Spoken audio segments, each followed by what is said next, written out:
Bapak Ibu, yang saya akan sampaikan pagi hari ini, karena ini hari Pentakosta, adalah kita kembali merenungkan apa yang Tuhan kerjakan di Alkitab ketika Roh Kudus itu turun. Karena ketika Pentakosta terjadi, itu mengubah banyak hal, saudaraku. Katakan sama-sama, perubahan harus terjadi. 1, 2, 3. Iya, Pentakosta, Roh Kudus dicurahkan, itu mengubah banyak hal. Nah, saya ingin memberitahukan ada fakta perubahan-perubahan yang terjadi dalam hidup murid-murid Tuhan. Saya akan mulai dengan ketika Yesus ditangkap. Ketika Yesus ditangkap di Taman Getsemani, fakta menunjukkan semua murid-murid lari meninggalkan dia, dan dia benar-benar sendirian. Markus 14 ayat yang ke-50 dan 51. Mari kita baca sama-sama. 1, 2, 3. Lalu semua murid itu meninggalkan dia dan melarikan diri. Ada seorang muda yang pada waktu itu hanya memakai sehelai kain lenan untuk menutup badannya, mengikuti dia. Mereka hendak menangkapnya, tetapi ia melepaskan kainnya dan lari dengan telanjang. Haleluya. Bapak Ibu, ayat ini mungkin kadang-kadang lepas dari pengamatan kita. Ini terjadi di Taman Getsemani ketika Yesus ditangkap. Ketika Yesus diserbu dan kemudian terjadilah peristiwa penangkapan, dan suasananya menegangkan Bapak Ibu, karena Petrus itu dia sempat ambil pedangnya. Tidak mungkin situasinya tidak gawat. Kita jangan membayangkan bahwa ketika penangkapan Yesus itu manis-manis, tanpa ketegangan. Pasti murid-muridnya itu membela. Saudaraku ya, pasti ada perdebatan, pasti ada suara yang meninggi. Petrus tiba-tiba bangun dari tidurnya, karena sementara Yesus berdoa mereka tidur, dan bangun dari tidur. Kenapa ini guruku ditangkap? Kenapa ada tentara? Kenapa mereka bawa pentung? Kenapa mereka bawa senjata? Petrus langsung emosi, dia ambil pedangnya dan dia ayunkan, ternyata memutuskan hamba telinga imam besar. Jadi peristiwanya tegang. Pasti ada perdebatan, pasti ada, saudaraku, ada ada pertengkaran di sana.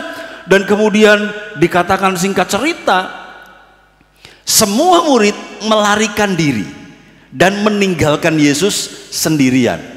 Dan yang lucu di ayat yang ke-51 dikatakan, ada seorang muda yang pada waktu itu hanya memakai sehelai kain lenan untuk menutup badannya, mengikuti dia. Dan mereka juga hendak menangkapnya. Jadi rupanya sebenarnya bukan hanya Yesus yang akan ditangkap, ternyata juga murid-muridnya yang ada bersama-sama dengan dia juga akan ditangkap. Karena itu Alkitab berkata mereka melarikan diri, rela lari telanjang, saudaraku, supaya selamat. Haleluya. Bapak Ibu, jadi murid-murid sejak hari itu dikuasai yang namanya ketakutan. Mereka berkumpul dengan bersembunyi. Petrus menyangkal Yesus. Bahkan ketika dia ditanya oleh seorang perempuan kecil, seorang perempuan ditanya, kamu kan muridnya dia juga? Dan ternyata Petrus takut. Enggak, aku gak kenal dia. Kenapa? Takut. Tapi Bapak Ibu bersyukur bahwa setelah murid-muridnya mengalami perasaan yang takut dan mereka gentar, ketika Yesus bangkit, mereka menjadi berbeda. Mereka mulai muncul pengharapan.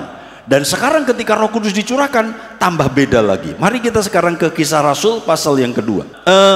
Yang pertama dulu, Bapak Ibu lihat, kalau Bapak Ibu di Alkitab melihat di ayat 6 sampai ayat yang ke-11, di sana Yesus terangkat ke surga. Jadi dia memberikan pesan-pesan terakhir dan Yesus terangkat ke surga. Dan kemudian karena sebelum Yesus terangkat ke surga, dia berkata begini sama murid-muridnya, kamu akan aku pakai dengan dahsyat, jangan pernah takut, kamu akan jadi saksi di Yerusalem, di Yudea, Samaria, sampai ke ujung bumi. Tapi kamu harus dipenuhi Roh Kudus. Kamu harus tunggu di Yerusalem sampai janji Tuhan itu dinyatakan atas hidupmu.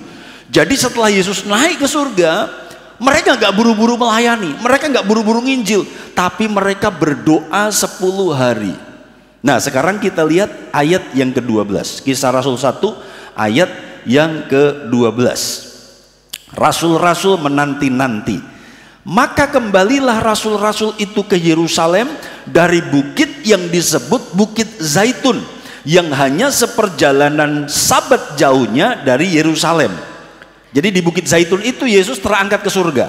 Ayat 13. Setelah mereka tiba di kota, naiklah mereka ke ruang atas tempat mereka menumpang. Mereka itu ialah Petrus dan Yohanes, Yakobus dan Andreas, Filipus dan Thomas, Bartolomeus dan Matius, Yakobus bin Alfius dan Simon orang Zelot dan Yudas bin Yakobus. Mereka semua bertekun dengan sehati dalam doa bersama-sama dengan beberapa perempuan serta Maria ibu Yesus dan dengan saudara-saudara Yesus. Ngapain mereka di sana? Di loteng Yerusalem mereka berdoa.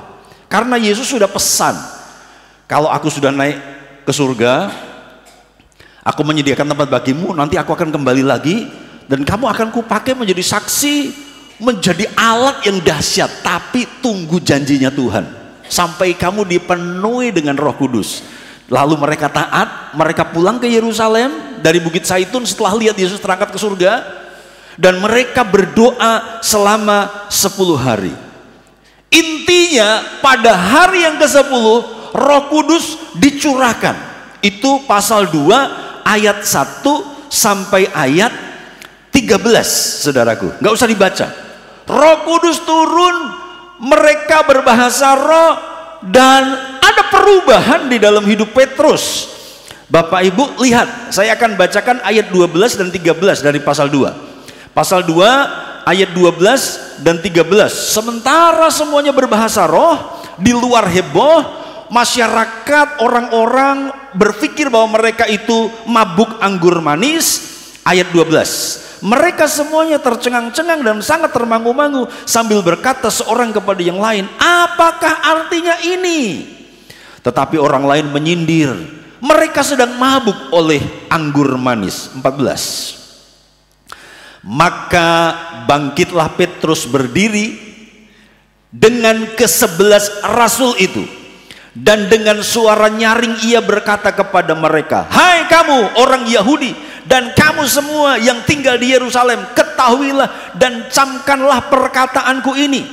Orang-orang ini tidak mabuk seperti yang kamu sangka, karena hari baru pukul 9. Tetapi itulah yang difirmankan Allah dengan perantaraan Nabi Yoel. Ada titik 2. Kemudian Petrus mengutip ayat 17 sampai ayat 20, itu nubuat yang disampaikan oleh Yoel. Jadi Petrus khotbah dari Yoel pasal 2. Oke, kembali ke ayat 14 Pak Andre. Bapak Ibu, ketika orang bingung memahami apa yang terjadi, murid-murid berbahasa roh, berbahasa asing, Petrus berdiri dengan ke-11 rasul. Mereka sekarang berani tampil. Selama 50 hari yang lalu mereka takut. Kan Pentakosta itu 50 hari setelah Paskah. Jadi Penta itu 50. Ya, arti Penta itu 50. 50 hari setelah Paskah. 50 hari yang lalu mereka takut. 50 hari yang lalu mereka bersembunyi. Sekarang ketika mereka dipenuhi Roh Kudus, ayat yang ke-14, maka bangkitlah Petrus berdiri dengan ke-11 rasul itu. Jadi memang juru bicara Petrus di loteng Yerusalem itu, di hadapan ribuan orang di luar. Saya pernah khotbahkan, loteng Yerusalem itu ada di tempat yang strategis, di pusat kota, di pusat perdagangan, di mana orang-orang dari seluruh penjuru bumi, orang-orang Yahudi dari seluruh penjuru bumi sedang kumpul. Karena biasanya mereka merayakan Paskah itu sampai mereka nunggu merayakan Pentakosta, gitu ya. Nah mereka sedang kumpul, Petrus berdiri dengan ke-11 rasul yang lain. Petrus khotbah memberitakan tentang Yesus dengan mengambil ayat dari kitab Yoel. Sekarang lompat ayat 22 sampai 24. Kisah Rasul 2 ayat 22 sampai 24. Ini khotbahnya Petrus. Saya kutip beberapa ya karena panjang. Kita nggak akan baca semua. Hai orang-orang Israel, dengarlah perkataan ini.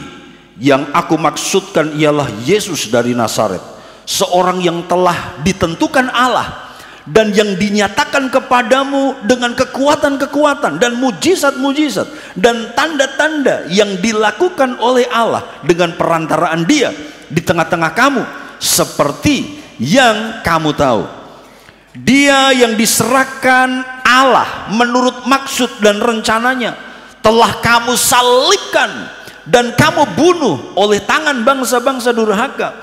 Tetapi Allah membangkitkan dia dengan melepaskan dia dari sengsara maut, karena tidak mungkin ia tetap berada dalam kuasa maut itu. Bapak Ibu, Petrus ketika dia mengutip kitab Yoel, dia berkata apa yang terjadi hari ini adalah penggenapan firman Tuhan. Dan sekarang dia memberitakan Yesus terang-terangan di depan ribuan orang. Petrus gak takut lagi.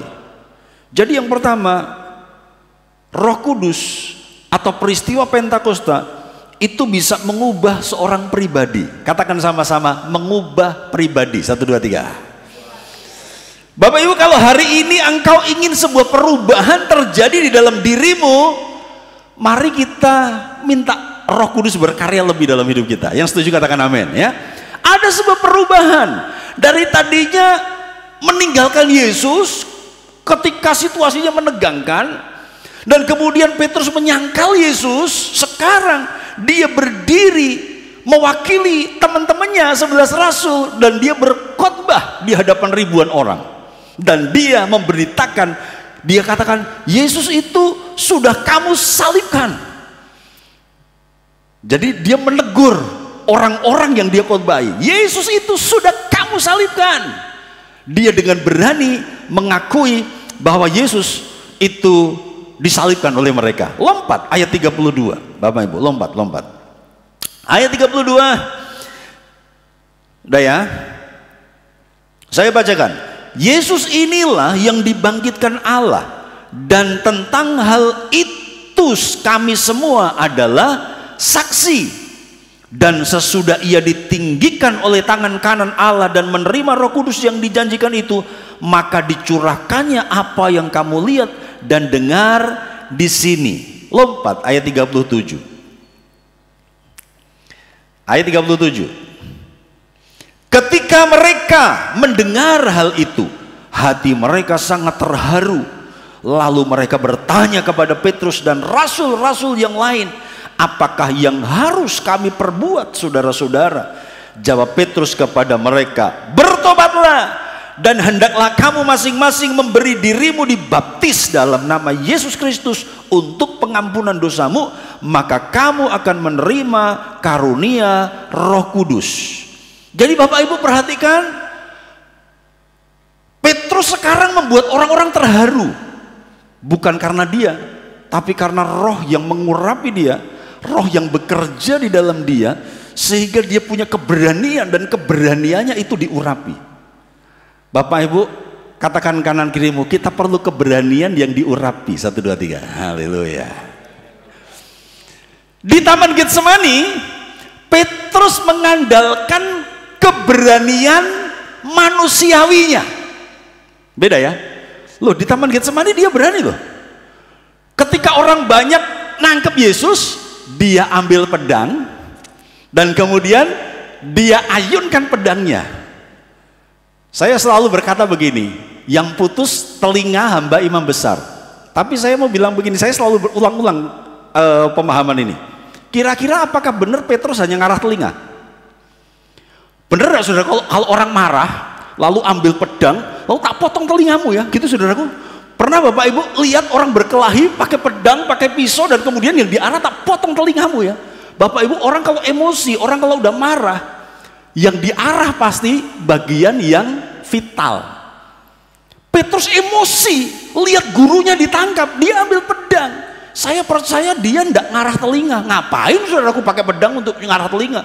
Dia mau potong itu lehernya hamba imam. Dia nggak terima gurunya ditangkap.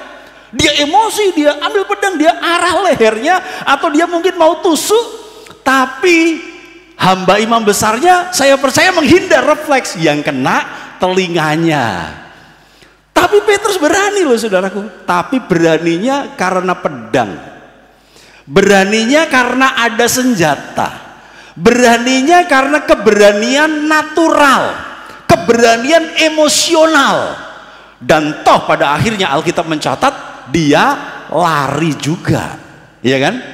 Dan sekarang ditanya sama perempuan, kamu juga muridnya dia kan? Enggak, aku gak kenal dia, aku bukan muridnya dia. Menyangkal, takut. Kenapa? Karena itu keberanian natural. Tapi sekarang setelah Roh Kudus mengurapi dia khotbah, itu keberanian yang berasal dari urapan Roh Kudus.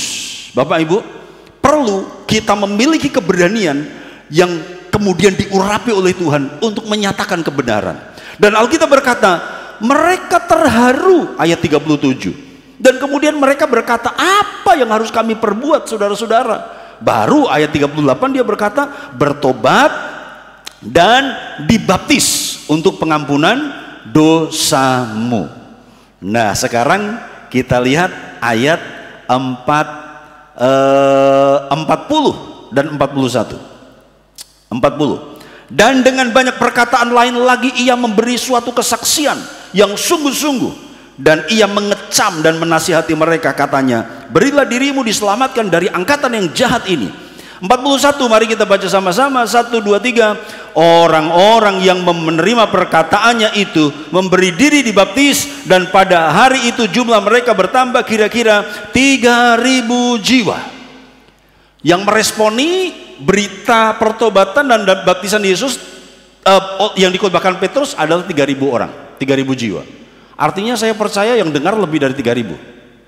Yang meresponi 3.000, tapi yang dengar saya percaya lebih dari 3.000. Petrus khotbah di tengah-tengah ribuan orang tanpa pengeras suara. Wah saudaraku, dan 3.000 orang yang terharu meresponi, dan 3.000 orang itu dibaptis dalam satu hari. Bapak Ibu, sekarang sebelum kita simpulkan, saya nggak lama-lama saat ini, kita lihat apa yang selanjutnya terjadi setelah 3.000 orang dibaptis. Ayat 42. Mereka bertekun dalam pengajaran rasul-rasul dan dalam persekutuan, dan mereka selalu berkumpul untuk memecahkan roti dan berdoa. Maka ketakutanlah mereka semua. Siapa mereka semua? Orang luar, masyarakat. Kemarin bulan lalu Petrus yang takut, bulan lalu murid-muridnya yang takut. Tapi sekarang perhatikan ayat 43. Maka ketakutanlah mereka semua, masyarakat, orang luar gentar, takut. Kenapa? Sedang rasul-rasul itu mengadakan banyak mujizat dan tanda, dan semua orang yang telah menjadi percaya tetap bersatu, dan segala kepunyaan mereka adalah kepunyaan bersama. Katakan dahsyat. Haleluya. Saya berharap di masa pandemi ini adalah beras saya adalah beras jemaat. Haleluya. Dan berasmu adalah juga beras tetanggamu. Haleluya. Yang setuju katakan amin. Haleluya. Dan biarkan kita berkata bahwa segala sesuatu mari kita nikmati bersama-sama. Haleluya. Puji Tuhan. Mari kita berkata berasku juga berasnya yang lain, gitu. Yang berkekurangan saling memberi, saling mensupport. Itu saudaraku dahsyat. Ayat 45.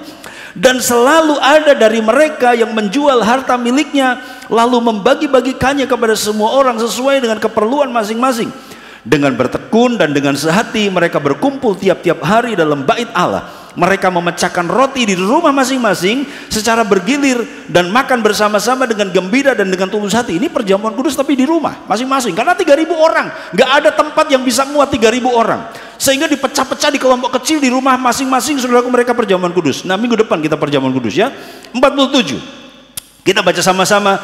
mengakhiri firman Tuhan ini 47, 1, 2, 3, sambil memuji Allah, dan mereka disukai semua orang, dan tiap-tiap hari Tuhan menambah jumlah mereka dengan orang yang diselamatkan. 3 poin kesimpulan. Yang pertama, Roh Kudus itu membuat perubahan pribadi. Pribadi Petrus berubah, dan Bapak Ibu, murid-murid yang lain juga berubah. Mereka pada akhirnya 12 rasul Yesus, mereka mati syahid semuanya. Mereka mati syahid. Dan ketika Petrus tertangkap, menurut sejarah, Petrus berkata, salibkan aku. Mereka ditanya, mau hukuman seperti apa? Salibkan aku. Tapi jangan seperti Yesus, salibkan aku terbalik, jadi kepala di bawah, karena aku tidak layak untuk sama dengan guruku. Haleluya. Biarkan itu posisi guruku saja. Tuhan Yesus udah menderita, saudaraku, apalagi sekarang Petrus dibalik, saudaraku, kepala di bawah. Wah, saudaraku, mereka menjadi berani. Ada perubahan pribadi. Kalau hari ini engkau merindukan sebuah resolusi, sebuah revolusi terjadi di dalam hidupmu, maka kita perlu kuasa Roh Kudus untuk mengubah pribadi kita. Yang berikutnya, yang kedua, terjadi perubahan dalam gereja Tuhan. Cara mereka bersekutu berbeda, cara mereka beribadah berbeda. Ada saling mengasihi, saling memberi. Mereka bersatu dan bersehati. Gak ada yang, saudaraku, berdebat, gak ada yang salah paham, gak ada lagi pertengkaran. Mereka hidup dalam suasana yang manis. Ada perubahan di dalam kehidupan bergereja, karena mereka saling mengasihi. Hartaku adalah hartamu. Haleluya. Mereka memecah-mecahkan roti, saling membagi, saling memberi. Saudaraku, itu gaya hidup ketika Roh Kudus dicurahkan, ketika Pentakosta terjadi. Dan yang terakhir adalah perubahan pada masyarakat. Dulu mereka yang takut, dulu murid-murid yang takut, sekarang orang luar yang ketakutan lihat mujizat-mujizat yang terjadi. Bapak Ibu, kita nggak tahu ke depan seperti apa. Beberapa arahan new normal sudah mulai dilakukan. Saya mengatakan bahwa new normal itu sebenarnya suasana yang tidak normal, tapi dinormal-normalkan. Nah gitu ya, itu definisi saya tentang new normal. Karena normal adalah situasi sebelum COVID, ya kan, itu normalnya, dimana ekonomi, pendidikan, semua kegiatan sosial masyarakat tidak ada gangguan apa-apa. Artinya normal, ini normal. Nah sekarang ada COVID. Ketika ada COVID, ini menjadi tidak normal, karena pendidikan terganggu, pelayanan masyarakat terganggu, ibadah terganggu, usaha ekonomi terganggu. Ini nggak normal. Tapi yang tidak normal ini kita nggak bisa kembali ke normal, karena virusnya udah ada. Virus nggak akan pernah hilang. Tadi malam saya dengar satu dokter, saudaraku, yang jadi pendeta di Singapura, dan dia bicara dalam bahasa Inggris, tapi dia mengatakan begini, bahwa menurut prediksi dia sebagai seorang dokter, dan dia trainer untuk melatih dokter-dokter, dia berkata, saya memprediksi 5 tahun ke depan baru ketemu vaksin yang bagus dan aman. Jadi kalau hari ini banyak pihak mengatakan sudah ketemu vaksin, itu mungkin benar, tapi belum tentu bagus dan belum tentu aman. Tapi dalam pengalaman dia mengembangkan, saudaraku, pengobatan, dia berkata perkiraan dia akan ditemukan vaksinnya 2 tahun, dan setelah itu akan diproduksi 2 tahun, karena perlu banyak jutaan orang, miliaran orang di dunia ini, saudaraku, dan itu harus disuntik satu-satu. Itu perlu waktu kurang lebih 1 tahun. Jadi 2 tahun penelitian, kemudian 2 tahun itu baru ditemukan virus yang bagus dan aman, gitu kan? Itu menurut dokter. Nah, vaksinnya aman, virus yang aman.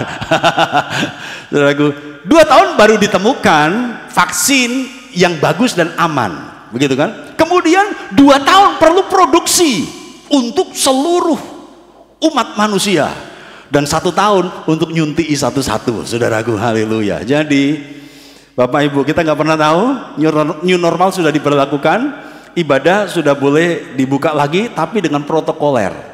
Jadi ke depan nggak tahu, akan disurvei, karena menurut arahan Pak Menteri Agama, camat harus kasih rekomendasi, dan gugus tugas per kabupaten, kecamatan itu harus terlibat. Nah, kita berdoa supaya mereka tidak tendensius, saudaraku, begitu ya. Sebab kalau mereka tendensius, gereja ini enggak layak, gereja ini enggak sehat. Lah, kita tetap nggak bisa kumpul lagi, saudaraku. Kita berdoa, suasana akan diberlakukan sebuah peluang untuk gereja dan ibadah dimulai lagi. Tapi saya melihat peluang-peluang untuk kesulitan juga terjadi. Saya melihat aturan-aturan itu justru akan membatasi, begitu ya. Dengan melihat situasi pandemi di lokasi di mana gereja itu berada. Jadi itu diperhitungkan. Sebuah gereja dinyatakan layak atau tidak bergantung juga dengan suasana, lingkungan, situasinya ada yang terinfeksi atau tidak. Nah, Bapak Ibu, kita nggak ngerti, tapi ini akan masih berlangsung lama. Siap mental, siapkan stamina, dan saya mau berkata kita perlu Roh Kudus untuk menghadapi semuanya ini. Ya, kita perlu Roh Kudus. Roh Kudus mengubah pribadi, mengubah gereja, dan mengubah masyarakat. Tuhan memberkati. Mari kita menyembah Tuhan. Haleluya, puji Tuhan. Haleluya, haleluya. Haleluya, terima kasih sampai saat ini Engkau tetap memelihara kami, Tuhan. Sampai saat ini Engkau tetap membuat kami terpelihara dengan berkat Tuhan, dengan logistik yang ada. Tuhan, kami berdoa untuk para petani, Tuhan. Kalau yang lain bisa WFH, yang lain bisa work from home, tapi kami berdoa supaya petani-petani tetap ada di sawah, untuk mereka bisa menanam padi. Sebab ketika petani-petani juga ternyata terinfeksi dan mereka tidak menanam padi, mereka tidak menanam hasil menanam tanaman-tanaman untuk suplai hasil pertanian, maka yang terjadi adalah kelaparan. Yang terjadi adalah orang akan rebutan logistik. Kami berdoa untuk petani-petani. Bapak, kadang-kadang mereka jarang diperhatikan di dalam doa. Hari ini orang fokus berdoa untuk petugas medis. Hari ini orang berdoa fokus kepada mereka yang terinfeksi. Tapi pagi hari ini kami menaruh dan mengangkat hati kami berdoa untuk para petani, Tuhan. Supaya mereka tetap bisa bekerja dan menanam. Sehingga ada logistik yang dihasilkan. Sehingga kebutuhan masyarakat boleh terpenuhi. Apa yang terjadi kalau mereka juga tidak bekerja, Tuhan? Karena itu berkati para petani, berkati mereka yang berkebun, Tuhan. Berkati mereka yang menanam sayur-sayuran. Bapa, Engkau Tuhan yang memelihara dan memberkati. Bapak Ibu, mari angkat hatimu, sembah Dia. Haleluya, haleluya, haleluya, haleluya. Apakah tanda kelaparan juga akan digenapi melalui peristiwa ini? Kita nggak akan tahu. Hari ini masih terkendali semuanya. Tapi di dalam pengajaran Yesus tentang akhir zaman ada gempa bumi, ada sakit penyakit, dan ada kelaparan. Bersyukur hari ini itu belum muncul. Tapi kalaupun itu muncul, siap-siap. Mari kita sembah Dia karena kita perlu Roh Kudus untuk memberi kekuatan terhadap pribadi kita. Haleluya.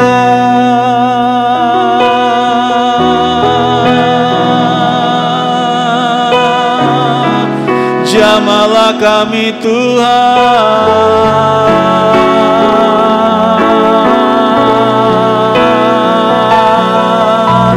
Berkaryalah Roh Kudus. Haleluya.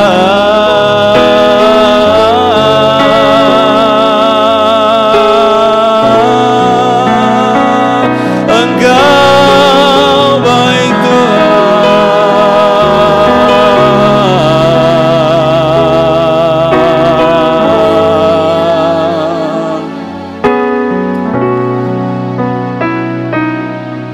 Berkaryalah Roh Kudus di sini, berkaryalah dengan kuasa-Mu, berkaryalah Roh Kudus di sini,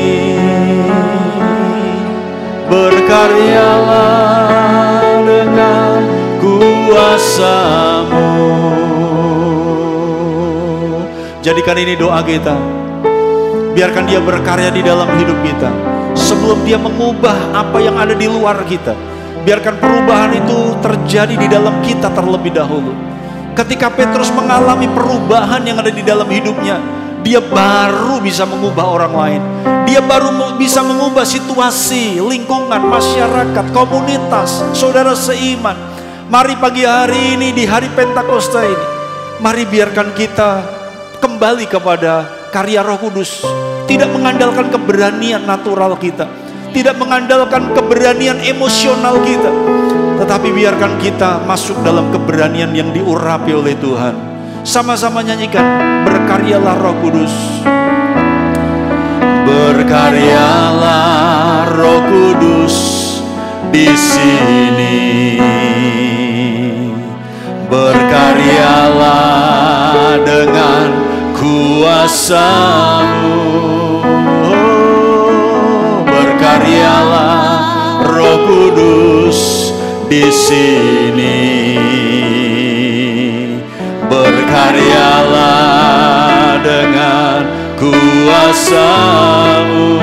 Jamahlah kami, jamahlah kami, jamahlah setiap hati, ubahlah kami jadi baru. Berkaryalah, berkaryalah Roh Kudus di sini. Berkaryalah dengan kuasa-Mu.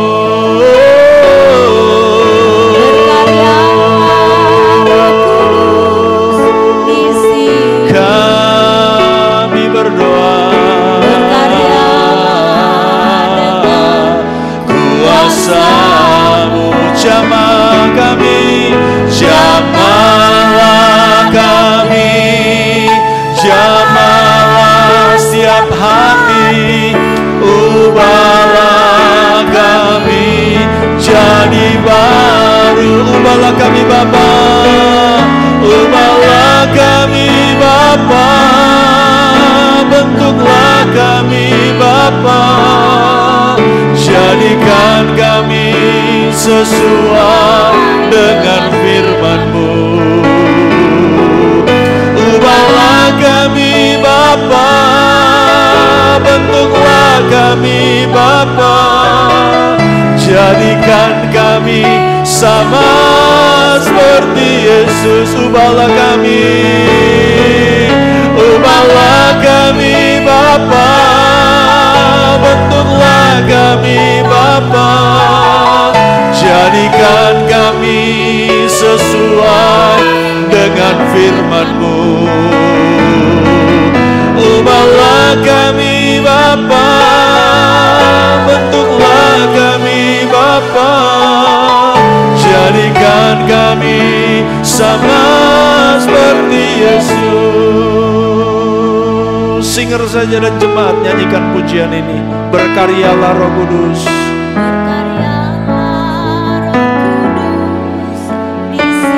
Mari sahabat OBS dan Karisma Family yang ada di rumah, nyanyikan sama-sama. Berkarya dengan kuasa-Nya dan biar Dia mengubah kita dari dalam. Sekarang ini dan di sini ubah kami Tuhan. Berkaryalah dengan kuasa. Jamah kami. Jamah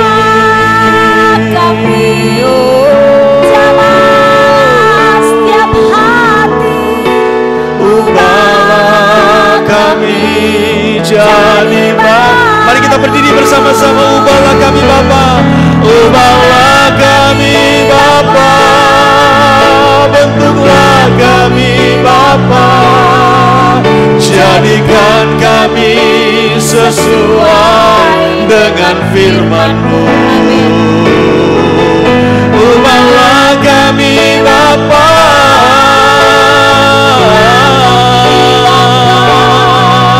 jadikan kami sama seperti Yesus. Ubahlah kami, ubahlah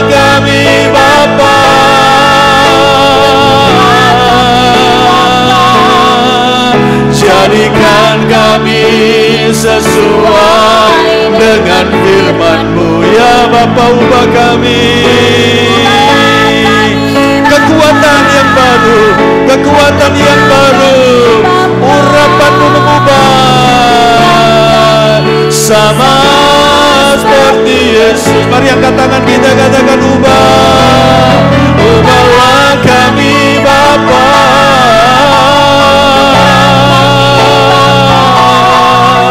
Jadikan kami sesuai dengan firman-Mu.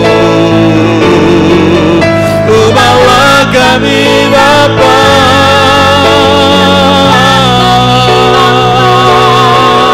Jadikan kami sama seperti Yesus. Jadikan kami.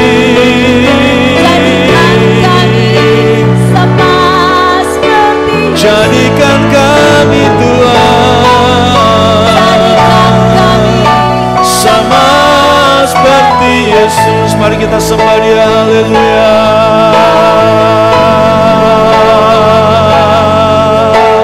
Ubahlah kami Tuhan.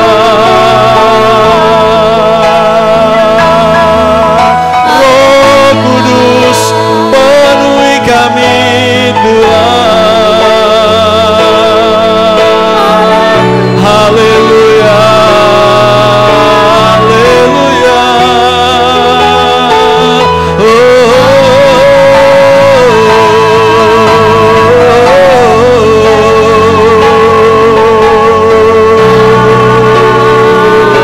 Kekuatan dalam hidup kami hanya di dalam Yesus. Roh Kudus, munculkan keberanian-Mu untuk kami melayani dan bersaksi Tuhan. Haleluya.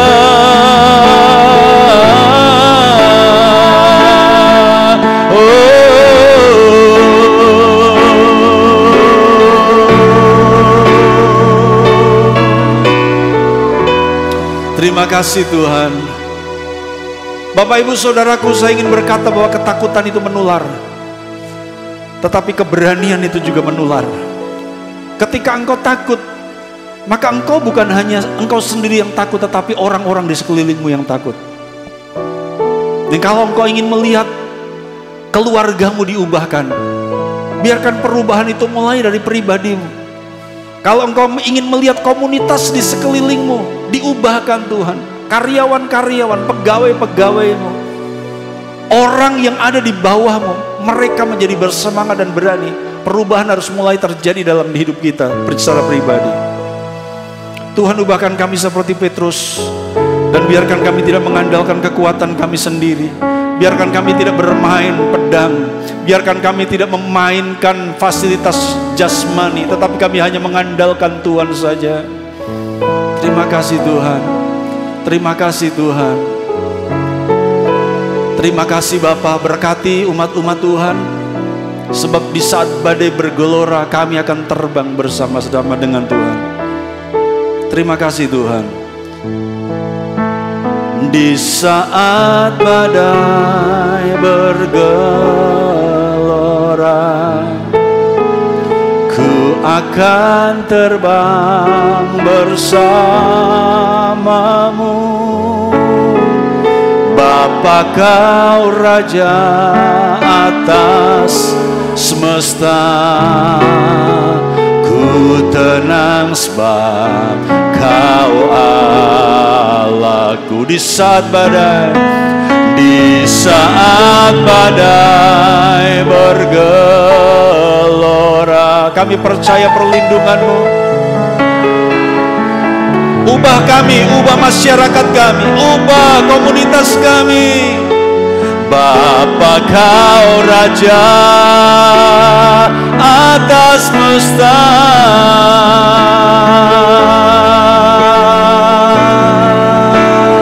haleluya.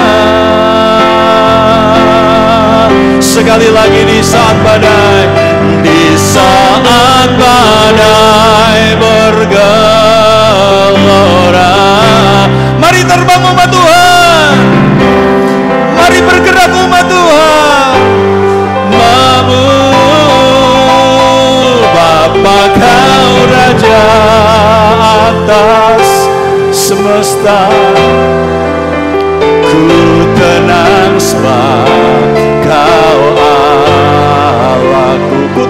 sebab Kau Allahku.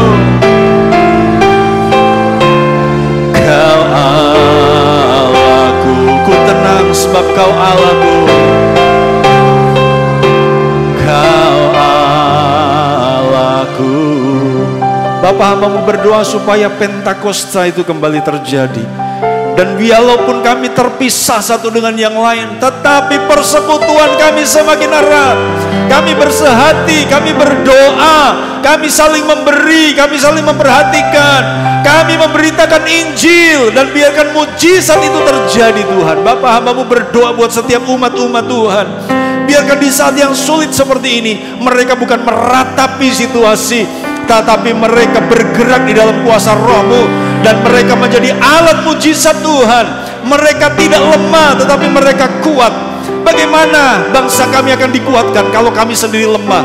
Gereja harus kuat, persekutuan orang percaya harus solid. Karena itu berkati mereka yang menabur, berkati mereka yang memberi, berkati mereka yang memperhatikan mereka yang susah. Dan biarkan orang boleh melihat gereja-Mu justru semakin dibangkitkan dalam situasi yang sulit ini. Terima kasih, kami akan menerima berkat.